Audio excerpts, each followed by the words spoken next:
আরে যা না, একটু জল নিয়ে আয়। না, ভূত আছে। আরে ভূত কিছু হয় না, যা জল নিয়ে আয়। মা, ঘুম পাচ্ছে না। তাড়াতাড়ি ঘুমিয়ে পড়, না হলে কিন্তু ভূত আসবে।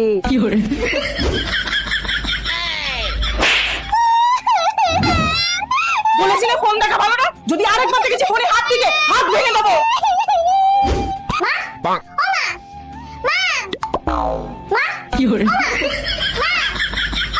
এই নে, ঘরে বসে ফোন দেখ। নে ফোন দেখ আর খা। উফ, এই মাত্র ওই জায়গাটা পরিষ্কার করেছি। এই নে, এক জায়গায় বসে ফোন দেখ। মিথ্যে কথা বলতে নেই, ঠাকুর পাপ দেবে। চো চো চো চো চো। মা, আরে আবার আমার টাকা পাচ্ছি না। এমন করে বলছে যেন আমি নিয়েছি, বাড়িতে আর লোকজন থাকে না। মা,